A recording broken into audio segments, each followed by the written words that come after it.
रुद्राय। ॐ नमस्ते रुद्रमन्यव उतोत इषवे नमः। नमस्ते अस्तु धन्वने बाहुभ्यामुत ते नमः। यात इषु शिवतमा शिवं बभूव ते धनुः। शिवा शरव्या यातवतया नो रुद्रमृडया। याते रुद्रशिवा तनूरघोरा पापकाशिनी। तया नस्तनुवाशन्तमया गिरिशन्ताभिचाकशीली। यामिषुं गिरिशन्तहस्ते बिभर्ष्यस्तवे। शिवान् गिरित्रतां कुरु माहि पुंसि पुरुषैं जगत्। शिवेन वचसा त्वा गिरिशाच्चावदामसि। यथा नः सर्वमिज्जगदयक्ष्मगुं सुमना असत। अद्यवोचदधिवक्ता प्रथमो दैव्योऽभिषक्। अहीगश्च सर्वा ऐञ्जम्भयन् सर्वा आश्रयातु धान्यः। असौ यस्ताम्रो अरुण उत बभ्रुः सुमङ्गलः। ये चेमागुं रुद्रा अभितो दिक्षु श्रिताः सहस्रशो वै शागुं हेड ईमहे। असौ यो वसर्पति नीलग्रीवो विलोहितः। उतैनं गोपा अदृशन्नदृशन्नुदहार्यः। उतैनं विश्वा भूतानि सदृष्टो मृडयातिनः। नमो अस्तु नीलग्रीवाय सहस्राक्षाय मीडुषे। अतो ये अस्य सत्त्वानो हन्तेभ्यो करन्नमः। प्रमुञ्च धन्वनस्त्वमुभयोराग्नियोर्जाम्। याश्च ते हस्त इषवः पराता भगवो वपा। अवतत्यधनुस्त्वगुं सहस्राक्षशतेषु ते। निशीर्य शल्यानां मुखा शिवो नः सुमना भव। विजन्धनुः कपर्दिनो विशल्यो बाणवागुम् उत। अनेशन्नस्येषव आभुरस्य निषङ्गतिः। याते हेतिर्मीडुष्टमहस्ते बभूव ते धनुः। तयास्मान् विश्वतस्त्वमयक्ष्मया परिभुज। नमस्ते अस्वायुधायानातताय धृष्णवे। उभाभ्यामुत ते नमो बाहुभ्यां तव धन्वने। परिते धन्वनो हेतिरस्मान् वृणक्तु विश्वतः। अथो य इषुधिस्तवारे अस्मन्निदेहितम्। नमस्ते अस्तु भगवन् विश्वेश्वराय महादेवाय त्र्यम्बकाय त्रिपुरान्तकाय त्रिकाग्निकालाय कालाग्निरुद्राय नीलकण्ठाय मृत्युञ्जयाय सर्वेश्वराय सदाशिवाय श्रीमन्महादेवाय नमः। नमो हिरण्यवाहवे सेनान्ये दिशाञ्च पतये। नमो नमो वृक्षेभ्यो हरिकेशेभ्यः पशूनां पतये। नमो नमः सस्पिञ्जराय त्रिशीमते पतीनां पतये। नमो नमो बभ्रुषाय विव्याधिनेम्नानां पतये। नमो नमो हरिकेशायोपवीतिने पुष्टानां पतये। नमो नमो भवस्य हेत्यै जगतां पतये। नमो नमो रुद्रायातताविने क्षेत्राणां पतये। नमो नमः सूताय हन्त्याय वनानां पतये। नमो नमो रोहिताय स्थपतये वृक्षाणां पतये। नमो नमो मन्त्रिणे वाणिजाय कक्षाणां पतये। नमो नमो भुवन्तये वारिवस्वृताय औषधीनां पतये। नमो नमः उच्चैर्घोषाय क्रन्दयते पत्नीनां पतये। नमो नमः कृत्स्नवीताय धावते सत्त्वनां पतये नमः।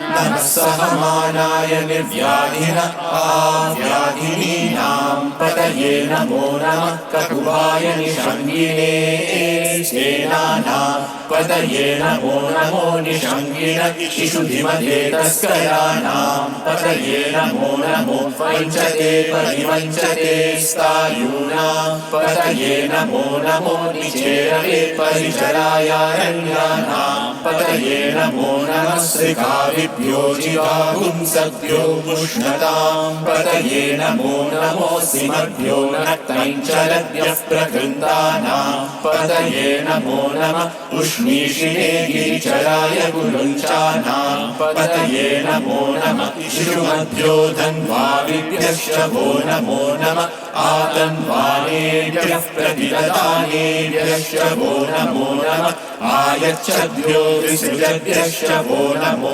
नमोऽस्यद्भ्यो विद्यद्भ्यश्च वो नमो नमः आसीनेभ्यश्च यानेभ्यश्च वो नमो नमः स्वपद्भ्यो चाकृद्भ्यश्च वो नमो नमस्तिष्ठद्भ्यो धावद्भ्यश्च वो नमो नमः सभाभ्यः सभापतिभ्यश्च वो नमो नमो अश्वेभ्यो श्वपतिभ्यश्च वो नमः नमः आव्याधिनीभ्यो विविद्यन्तेभ्यश्च वो नमो नमः उगणाभ्यस्त्रिगुंहतेभ्यश्च वो नमो नमो कृत्सेभ्यो कृत्सपतिभ्यश्च वो नमो नमो व्रातेभ्यो व्रातपतिभ्यश्च वो नमो नमो गणेभ्यो गणपतिभ्यश्च वो नमो नमो विरूपेभ्यो विश्वरूपेभ्यश्च वो नमो नमो महद्भ्यः क्षुल्लकेभ्यश्च वो नमो नमो रतिभ्यो रतेभ्यश्च वो नमो नमो रतेभ्यो रथपतिभ्यश्च वो नमो नमः सेनाभ्यः सेनानिभ्यश्च वो नमो नमः क्षत्रिभ्यः सङ्ग्रहीतृभ्यश्च वो नमो नमस्तक्षभ्यो रथकारेभ्यश्च वो नमो नमः कुलालेभ्यः कर्मारेभ्यश्च वो नमो नमः पुञ्जिष्टेभ्यो निषादेभ्यश्च वो नमो नमः इषुकृभ्यो धन्वकृभ्यश्च वो नमो नमो मृगयुभ्यश्वनिभ्यश्च वो नमो नमः श्वभ्यश्वपतिभ्यश्च वो नमः नमो भवाय च रुद्राय च नमः शर्वाय च पशुपतये च नमो नीलग्रीवाय च शितिकण्ठाय च नमः कपर्दिने च व्युक्तकेशाय च नमः सहस्राक्षाय च शतधन्वने च नमो गिरिशाय च शिविविष्टाय च नमो मीरुष्टमाय चेषुमते च नमो ह्रस्वाय च वामनाय च नमो बृहते च वर्षीयसे च नमो वृद्धाय च संवृद्ध्वये च नमो अग्र्याय च प्रथमाय च नमः आशवे चाजिराय च नमः शीघ्रियाय च शीघ्राय च नमः ऊर्म्याय चावस्वन्याय च नमः स्रोतस्याय च द्वीप्याय च नमो ज्येष्ठाय च कनिष्ठाय च नमः पूर्वजाय चापरजाय च नमो मध्यमाय चापगल्भाय च नमो जघन्याय च बुद्धियाय च नमः सोऽभ्याय च प्रतिसर्याय च नमो याम्याय च क्षेम्याय च नमः उर्वर्याय च कल्याय च नमः श्लोक्याय चावसान्याय च नमो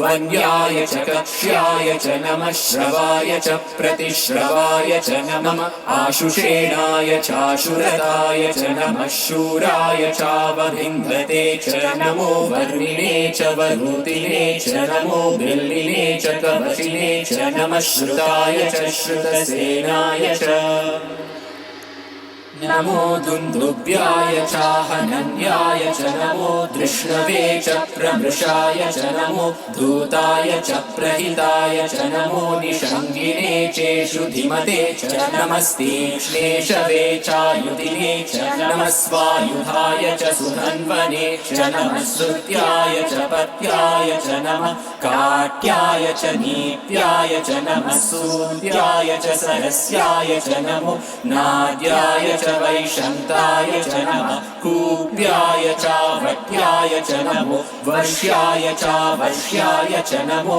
मेघ्याय च विद्युद्याय च नमः ईन्द्रियाय चातप्याय च नमो वाट्याय च रेश्मियाय च नमो वास्तव्याय च वास्तुपाय च ॐ हर हर हर हर ॐ नमः सोमाय च च रुद्राय च नमः साम्राय चारुणाय च नमः शङ्गाय च पशुपतये च नमः उग्राय च भीमाय च नमो अग्रे वदाय च दूरे वदाय च नमो हन्त्रे च हनीयसे च नमो वृक्षेभ्यो हरिकेशेभ्यो नमस्ताराय नमः शम्भवे च मयोभवे च नमः शङ्कराय च मयस्कराय च नमः शिवाय च शिवतराय च नमः स्तीर्त्याय च कूर्याय च नमः पार्याय च भार्याय च नमः प्रतरणाय चोत्तरणाय च नमः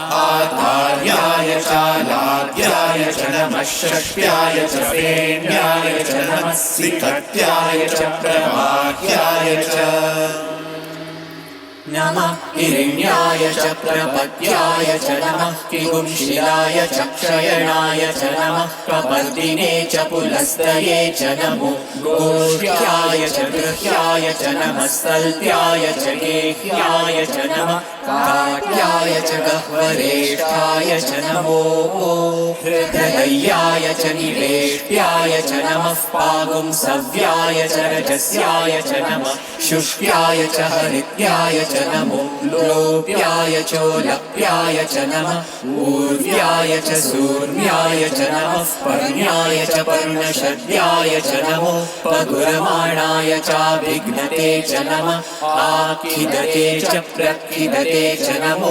वह्निकेभ्यो देवानागं हृदयेभ्यो नमो विक्षीणकेभ्यो नमो विचिन्वत्केभ्यो नमः आनिर्भकेभ्यो नमः आमीभकेभ्यः द्रापे अन्धसस्पते दरिद्रनीललोहित येषां पुरुषाणाम् येषां पशूनां माधेर्मारोमो येषां किञ्चनाममत् या ते रुद्रशिवा तनु शिवा विश्वाहवेशजी शिवा रुद्रस्य भेषजी तया नो मृडजीवसे इमागुं रुद्राय तवसे कपर्दिने क्षयवीराय प्रपरामहे मतिम् यथा नः शमसद्विपदे चतुष्पदे विश्वं पुष्टं ग्रामे अस्मिन्ननातुरम्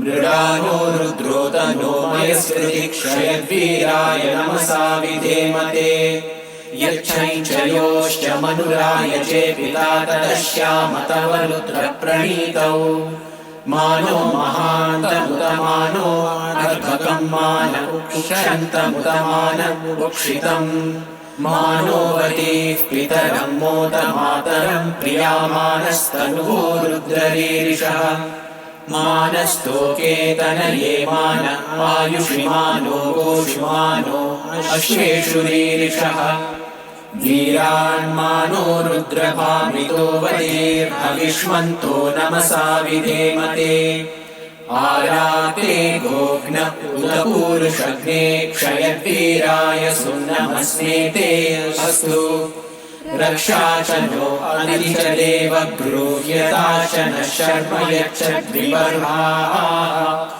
स्तुहि श्रुतं गर्तसदयुवानं मृगन्न भीममुपहत्नुमुग्रम् मृडाचरित्रे रुद्रस्तवानो अन्यन्ते अस्मन्निवपन्तु सेनाः परिणो रुद्रस्य हेतिर्वृणत्तु परित्वेषस्य दुर्मतिरघायोः अवस्त्यामकवध्यस्तनुष्वमीड्वस्तोकायतनयाय मृडया मीडुष्टमशिवतमशिवो नः सुमना भव परमे वृक्ष आयुधन्निकाय कृत्तिं वसान आचर पिनाकं बिभ्रदागहि विकिरितविलोहित नमस्ते अस्तु भगवः यास्ते सहस्रगुं हेतयोऽन्यमस्मन्निवपन्तु ताः सहस्राणि सहस्रता बाहुवोस्तव हेतयः तासामीशानो भगवः पराशीनामुकाकृति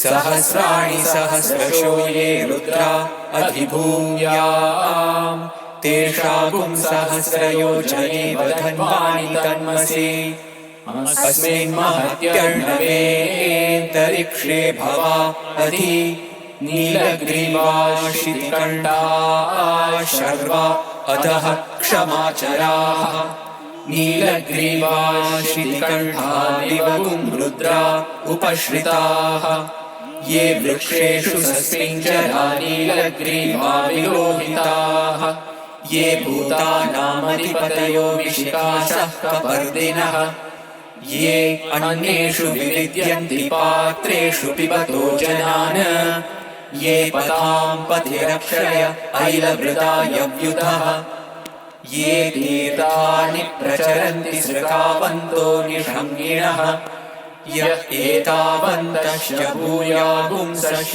दिशो रुद्रावितस्थिरे तेषागुं सहस्रयोजने बधन्वानि तन्मसि नमो रुद्रेभ्यो ये पृथिव्या ये एन्तरिक्षे ये दिवि येषामन्नं वातो वर्षमिषभस्तेभ्यो दश प्राचीर्दश दक्षिणा दश प्रतीचीर्दशोदीचीर्दशोर्वास्तेभ्यो नमस्ते नो मृडयन्तु ते यद्विष्णो यश्च नो वेष्टितं वोजम्हे ददामि त्र्यम्बकं यजामहे सुगन्धिं पुष्टिवर्धनम् उर्वारुकमिव बन्धनान् मृत्योर्मुक्षीयमामृतात् यो रुद्रो अग्नौ यो अप्सु य ओषधीषु यो रुद्रो विश्वा भुवना विवेश तस्मै रुद्राय नमो अस्तु ये ते सहस्रमयुतं पाशा मृत्योमर्त्याय हन्तवे तान् यज्ञस्य मायया सर्वानवयजामहे मृत्यवे स्वाहा मृत्यवे स्वाहा प्राणानां ग्रन्थिरसि रुद्रो मा विशान्तकः तेनान्येनाप्यायस्व नमो रुद्राय विष्णवे मृत्युर्मे पाहि तमुष्टुहि यस्विषुः सुधन्वायो विश्वस्य क्षयति भेषजस्य यक्ष्वामहेसौ मनसाय रुद्रन्नमोभिर्देवमसुरन्दुवस्य अयं मे हस्तो भगवान् अयं मे भगवत्तरः अयं मे विश्वदेशजोऽयं शिवाभिमर्शनः ॐ शान्ति शान्ति शान्तिः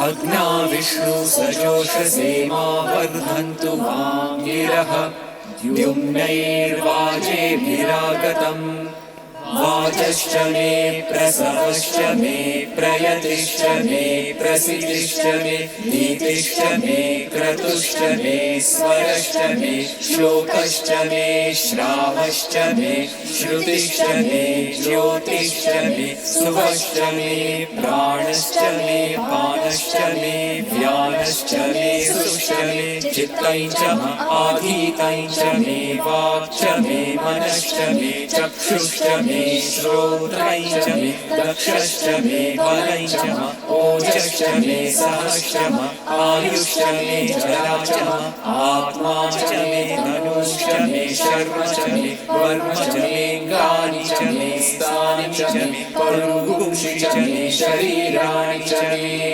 ज्येष्ठं च आधिपत्यं च मे मन्युश्च मे भामश्च मे वश्च मे वश्च मे जेमा च मे महिमा च मे वरिमा च मे प्रतिमा च मे वश्मा च मे द्रागुया च मे वृद्धं च मे वृद्धिश्च मे सत्यं च मे श्रद्धा च मे जगच्च मे धनं च मे वशश्च मे कृषिश्च मे क्रीडा च मे मोदश्च मे जातं च मे जनिष्यमाणं च मे सूक्तं च मे सुकृतं च मे वित्तं च मे वेद्यं च मे भूतं च मे भविष्यत् च मे सुखं च मे सुपतं च मरुद्धं च मरुद्धिश्च मे कृतं च मे कृत्तिश्च मे मतिश्च मे सुमतिश्च मे क्षञ्च मे मयश्च मे प्रियञ्च मे कामश्च मे कामश्च मे सौमनसश्च मे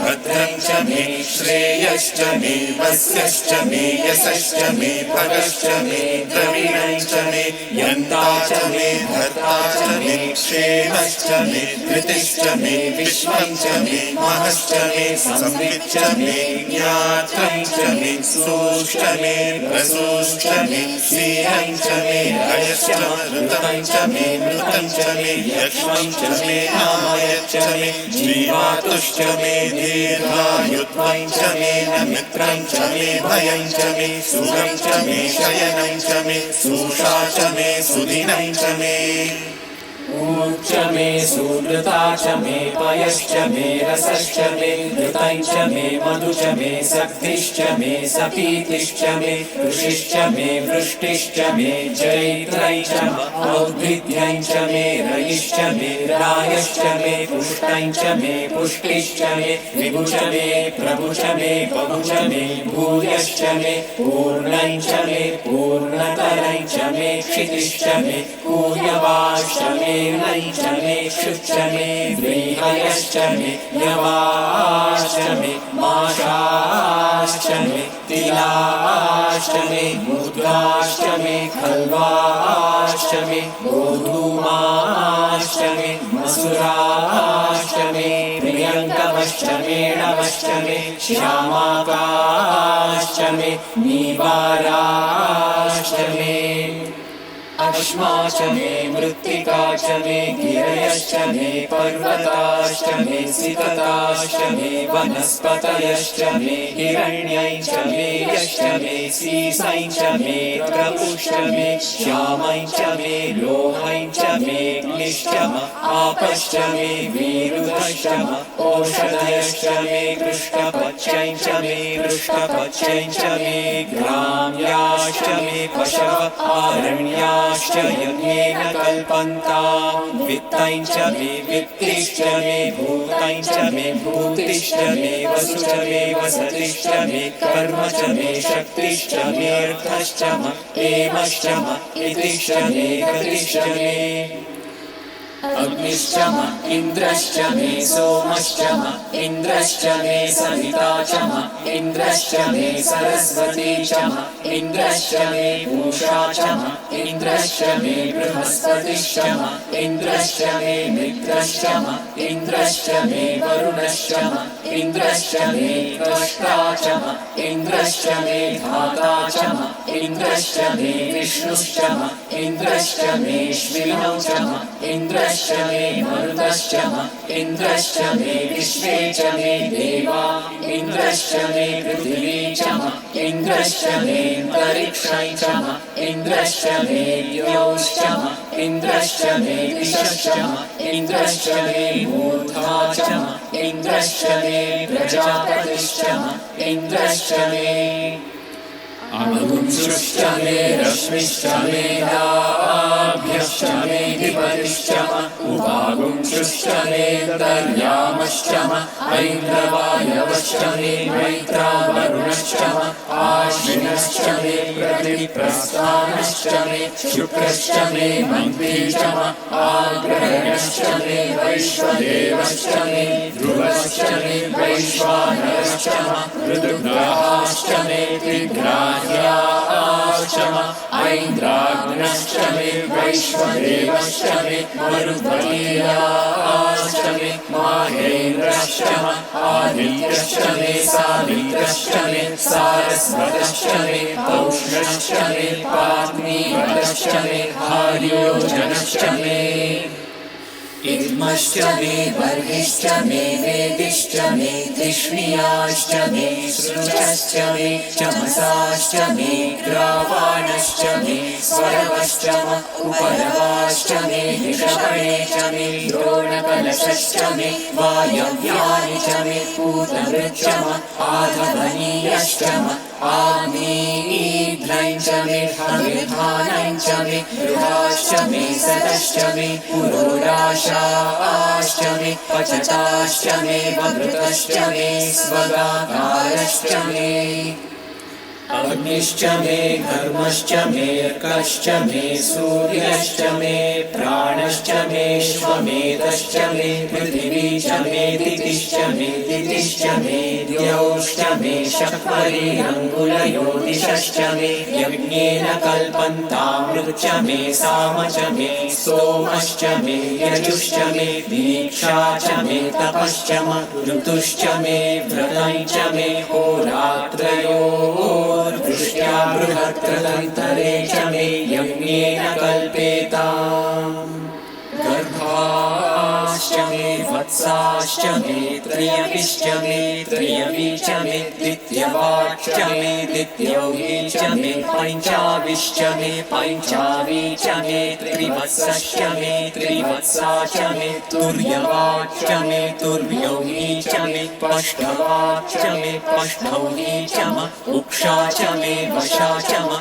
वृषभश्च मे वेहच्च मे नड्वाई च मे धेनुश्च म आयुर्यज्ञेन कल्पताम् प्राणो यज्ञेन कल्पताम् अपानो यज्ञेन कल्पताम् व्यानो यज्ञेन कल्पताम् चक्षुर्यज्ञेन कल्पताम् श्रोत्रयज्ञेन कल्पताम् मनो यज्ञेन कल्पताम् वाक् यज्ञेन कल्पताम् आत्मा यज्ञेन कल्पताम् यज्ञो यज्ञेन कल्पताम् एका च मे तिस्रश्च मे पञ्च च मे सप्त च मे नव च म एकादश च मे त्रयोदश च मे पञ्चदश च मे सप्तदश च मे नवदश च म एकविंशतिश्च मे त्रयोविंशतिश्च मे पञ्चविंशतिश्च मे सप्तविंशतिश्च मे नवविंशतिश्च म एकत्रिंशच्च मे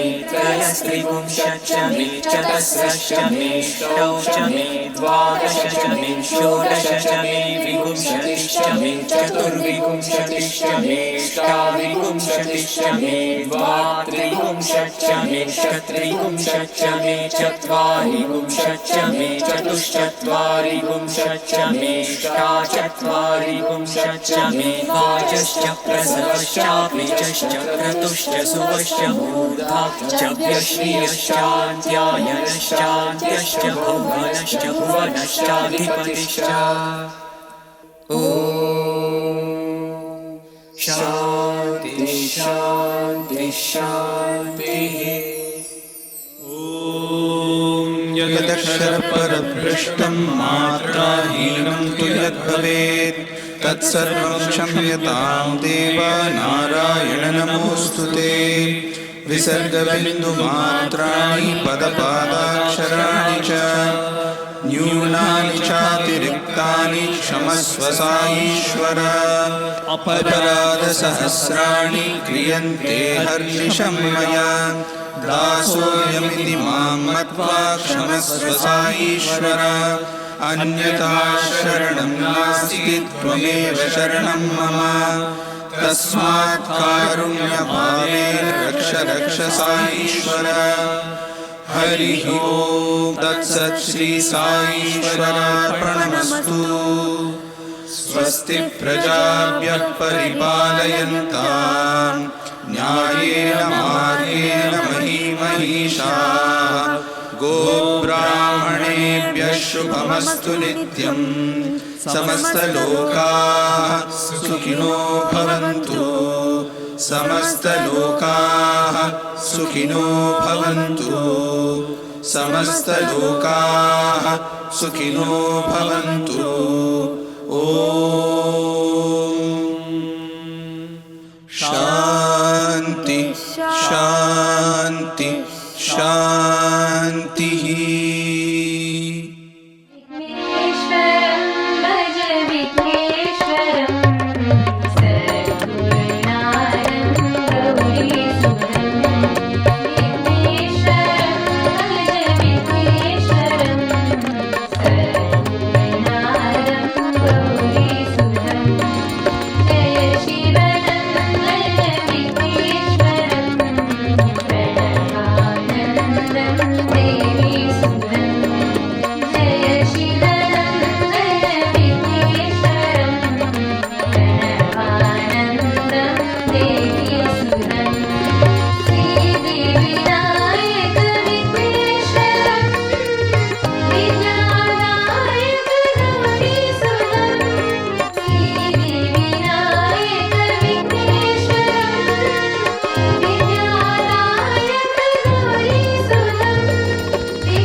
विश्वनाथ हे गौरीनाथ हे साईनाथ भगवान हे विश्वनाथ हे गौरीनाथ हे साईनाथ भगवान हे विश्वनाथ हे गौरीनाथ हे साईनाथ भगवान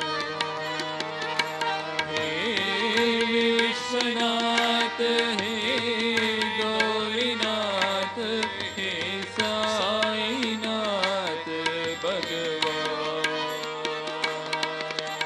दया करो दया करो दया करो भगवान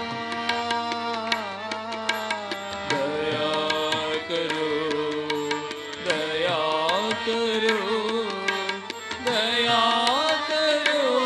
दया करो दया करो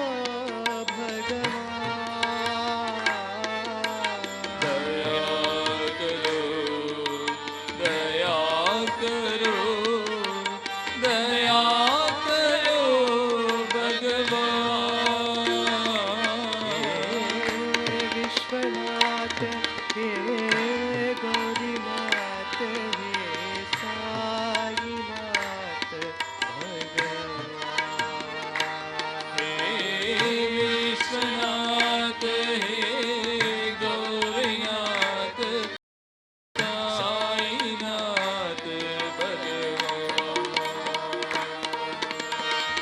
दीन दयाला साई गणश्यामा दीन दयाळा साई घनश्यामा दीन दयाला साई गणश्यामा दीन दयाळा साई घनश्यामा पतित पावना हे साई रामा पतित पावना हे साई रामा पतित पावना हे साई रामा पतित पावना हे साई रामा दया करो दया करो भगवान दया करो दया करो दया करो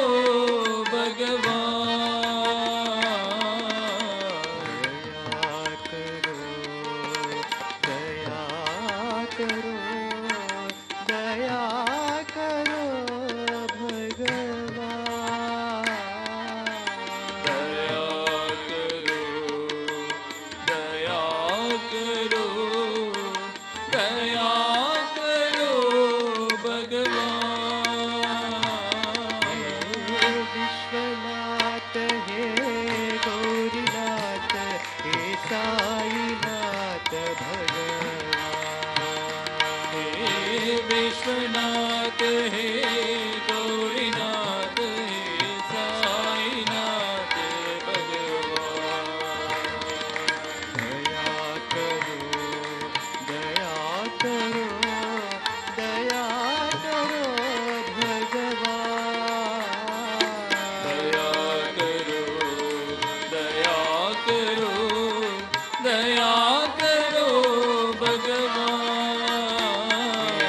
विश्वनाथ हे गौरीनाथ हे साईनाथ भगवान हे विश्वनाथ हे गौरीनाथ हे साईनाथ भगवान दीन दयाला साई घनश्यामा दीन दयाला साई घनश्यामा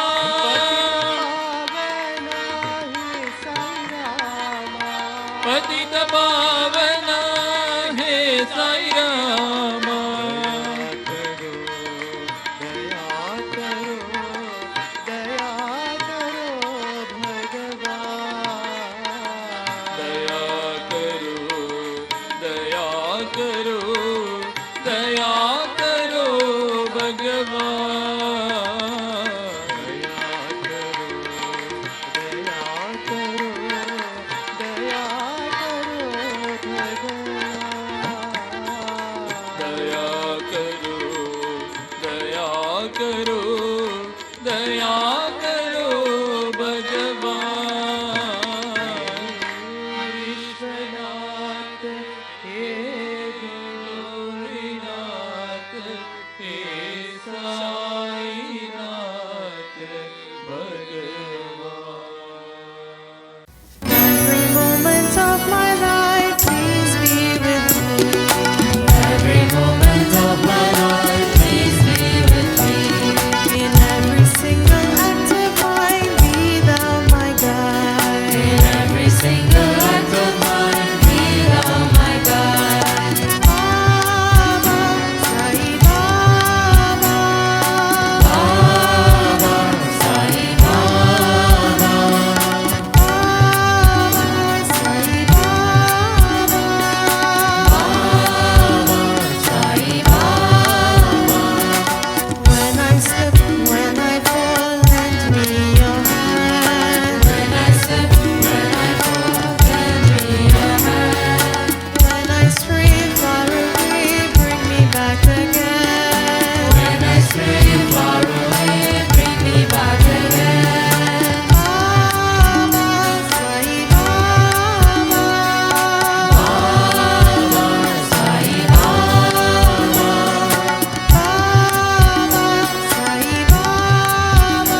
साई बाबा गीत सुधा मधुरं मधुरम् आनन्दम् साई बाबा गीत सुधा मधुरं मधुरम् आनन्दम् साई बाबा गीत सुधा मधुरं मधुरम् आनन्दम् साई बाबा गीत सुधा मधुरं मधुरम् आनन्दम्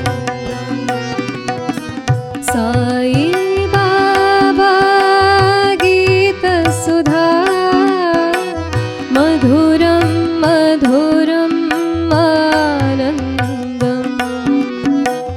साई बाबा गीत सुधा मधुरं मधुरम् साई बाबा गीत सुधा मधुरं मधुरम् आनन्दम् साई बाबा गीत सुधा मधुरं मधुरम् आनन्दम् साई बाबा गीत सुधा मधुरं मधुरम् आनन्दम् साई बाबा गीत सुधा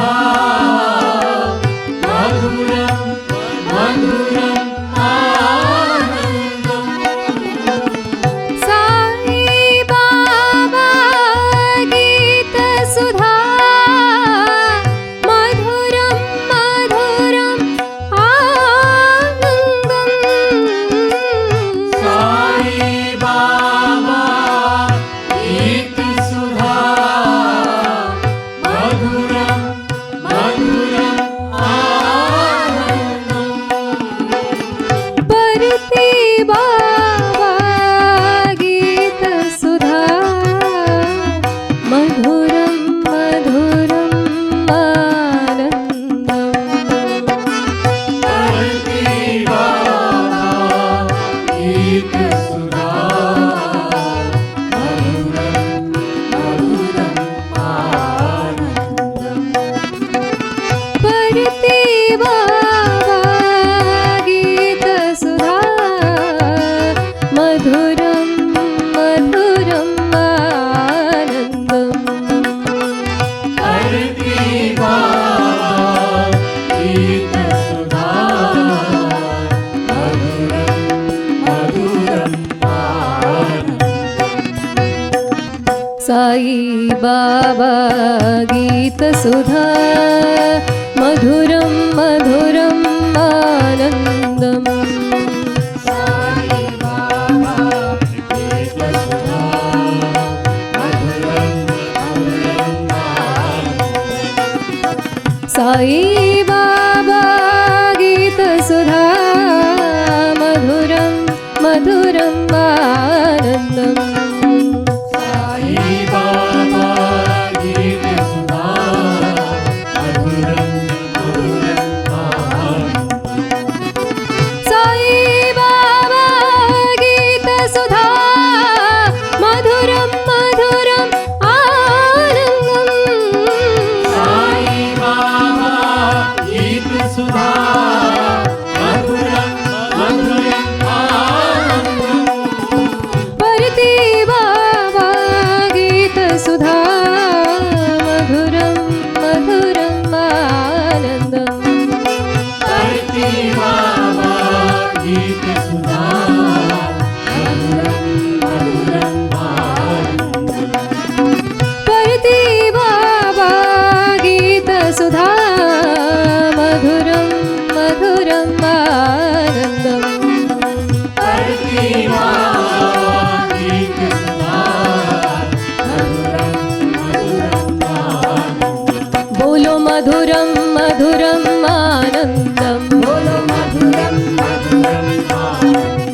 अतिमधुरं मधुरम् आनन्दम् बोलो मधुरं मधुरम् आनन्दम्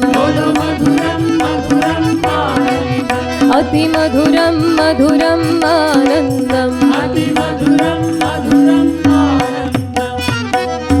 साई बाबा गीतसुधा मधुरं मधुरम् आनन्दम्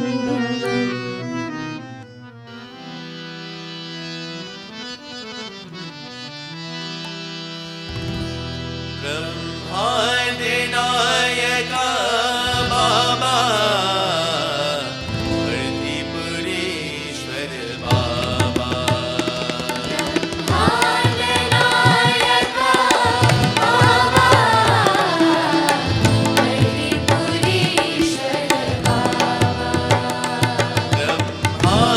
ब्रह्माण्डनायका बाबा वर्धिपुरीश्वर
सुन्दरवदनी सुगुणमनोहरी सुन्दरवदनी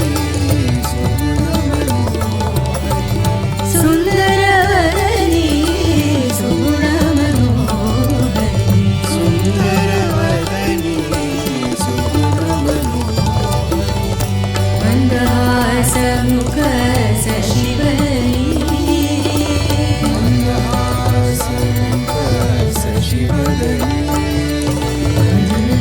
मन्दहासमुख शशिवदनी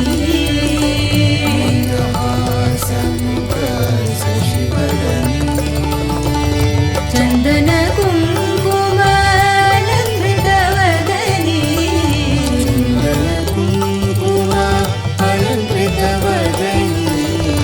चन्दन कुङ्कुमालङ्कृतवदनी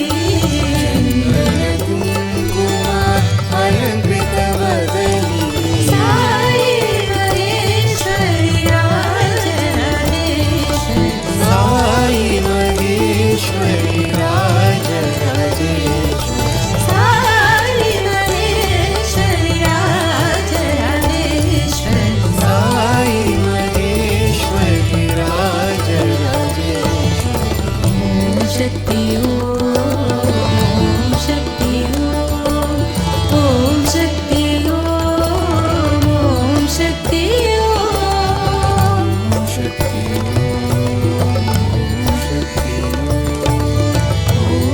शक्ति ओम शक्ति ओम शक्ति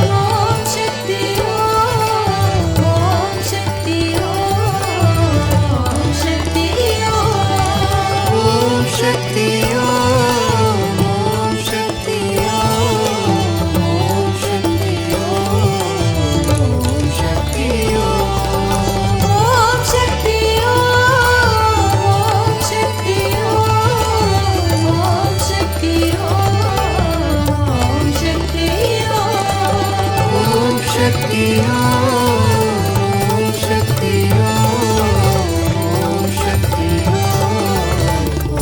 शक्ति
परमेश्वरा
वनमाली राधा रमण गिरिधारी गोविन्द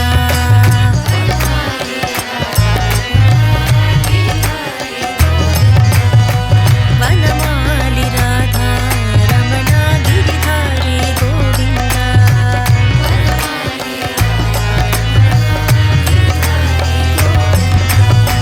नीलमेघ सुन्दर नारायण गोविन्द नीलमेघ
असतो मा सद्गमय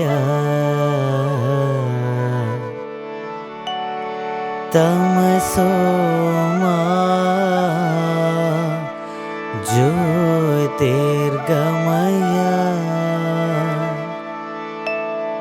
मृत्योर्मा अमृतं गमय। ॐ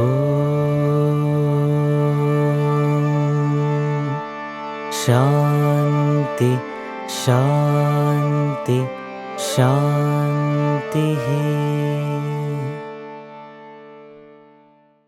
కనుకనే సేవకు ప్రప్రథమంలో దానికి తగినటువంటి గుణములు మన యందు ఉన్నవా లేదా అనేటువంటి ఆత్మ విచారణ జరపాలి. It is in this context we must make a self-enquiry to find out whether we have all the requisites and qualifications to undertake service activity. దీనికి ప్రధానమైనటువంటి గుణములు దయ, వినయము, త్యాగము. The important qualifications which one should have for undertaking service activities: compassion, humility and courage. ఇట్టి గుణములు ఉండినటువంటి వ్యక్తి మాత్రమే సేవ యందు పాల్గొని స్వార్థరహితమైనటువంటి యొక్క సేవను సలిపి జగత్తుకు ఆదర్శవంతమైనటువంటి మార్గాన్ని అందించగలడు. Only those people who have these qualities and qualifications can undertake service activity and hold themselves and their actions as an example for the world. అహంకారము చేత, ఆడంబరముల చేత, అభిమానము చేత ఇందులో ప్రవేశించినటువంటి వ్యక్తి ఏమాత్రము కూడాను సేవను చేయలేడు.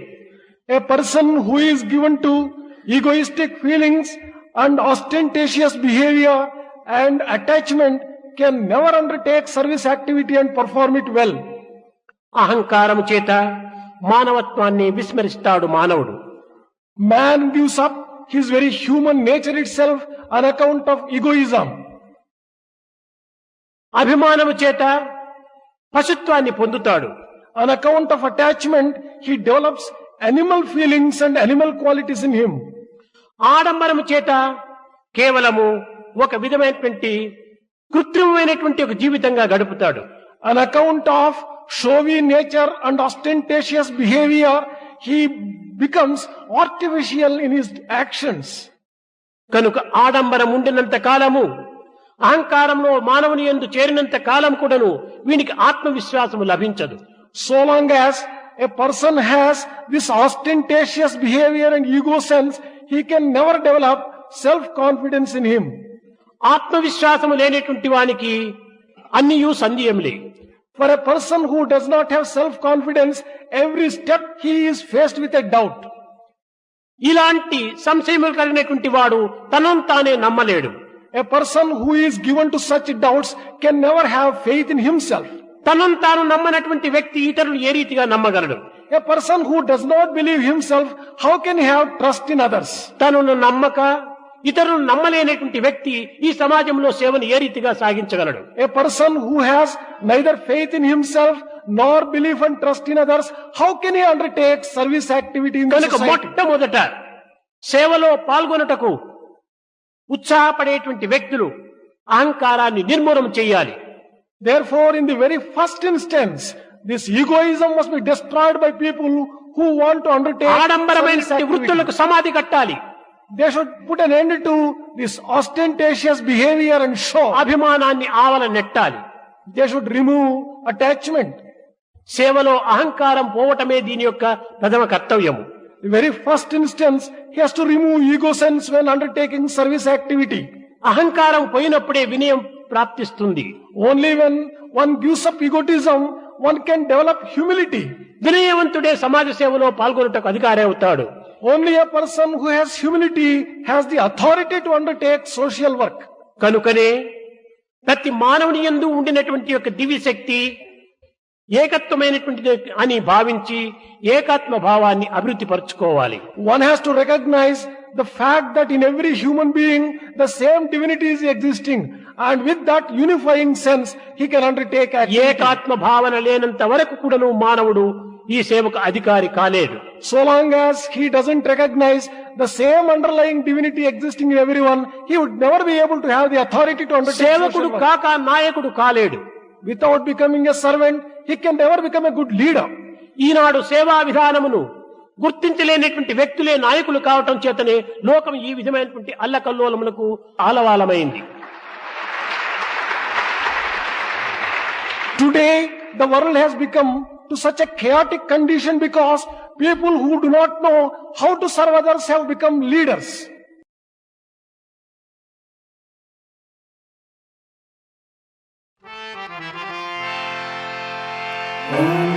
जगदीश हरे स्वामी सत्य साई हरे भक्त जना संरक्षक भक्त जना संरक्षक कल्कि महेश्वर ओम जय जगदीश हरे शशिवदना श्रीधरा सर्वा प्राणपते स्वामी सर्वा प्राणपते आश्रित कल्पलतीका आश्रित कल्पलतीका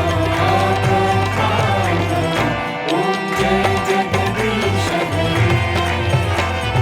माता पिता गुरुदैव हरियन्तयुनीवे स्वामी हरियन्तयुनीवे नाद ब्रह्म जगन्नाथा नाद ब्रह्म जगन्नाथा नागेन्द्राशरण ओम जय जगदीश हरे ओंकार रूप तेजस्वी साई महादेवा सत्य साई महादेवा मंगल आरती अमृत मंगल आरती अमृत मंगल देवा ओम जय जगदीश हरे नारायण नारायण ओम सत्य नारायण नारायण नारायण नारायण नारायण ओम सत्य नारायण नारायण ओम सत्य नारायण नारायण ओम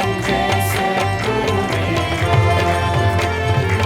नारायण नारायण ओम सत्य नारायण नारायण नारायण नारायण नारायण ओम सत्य नारायण नारायण ओम सत्य नारायण नारायण ओम जय सद्गुरुदेवा नारायण नारायण ओम सत्य नारायण नारायण नारायण नारायण नारायण ओम सत्य नारायण नारायण ओम सत्य नारायण नारायण ओम जय सद्गुरुदेवा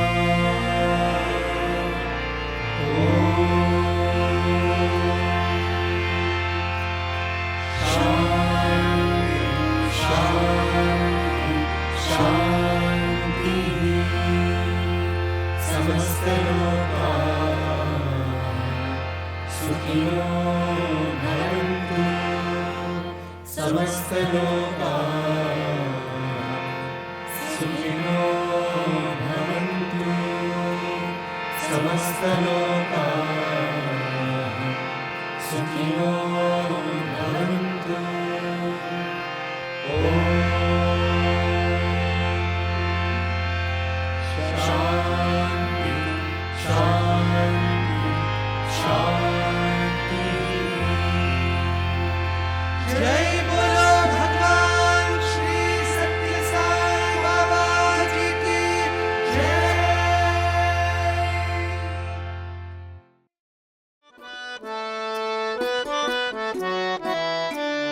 परमं पवित्रं बाबा विभूतिं परमं विचित्रं लीला विभूतिं परमार्थ इष्टार्थमोक्षप्रदानं बाबा विभूतिम् इदमाश्रयामि परमं पवित्रं बाबा विभूतिं परमं विचित्रं लीला विभूतिं परमार्थ इष्टार्थ मोक्षप्रदानं भावविभूतिम् इदमाश्रयामि परमं पवित्रं भावविभूतिं परमं विचित्रं लीलाविभूतिं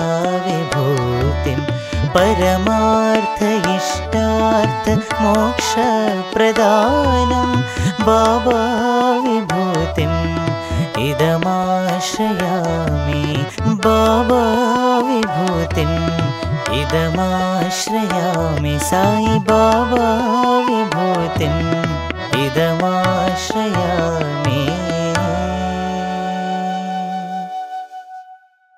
ॐ साईश्वराय विद्महे सत्यदेवाय धीमहि तन्नः सर्वप्रचोदयात्। ॐ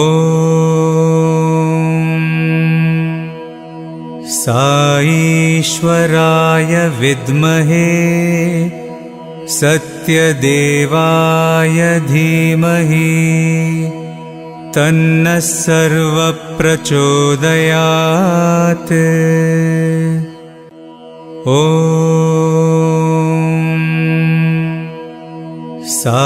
साईश्वराय विद्महे सत्यदेवाय धीमहि तन्नः सर्वप्रचोदयात्। ॐ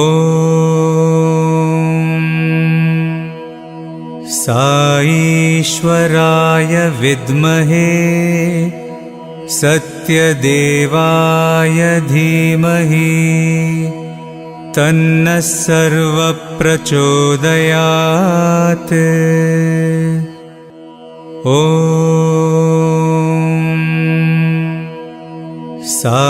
साईश्वराय विद्महे सत्यदेवाय धीमहि तन्नः सर्वप्रचोदयात्।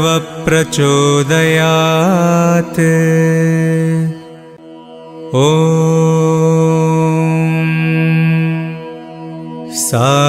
साईश्वराय विद्महे सत्यदेवाय धीमहि तन्नः सर्वप्रचोदयात्। ॐ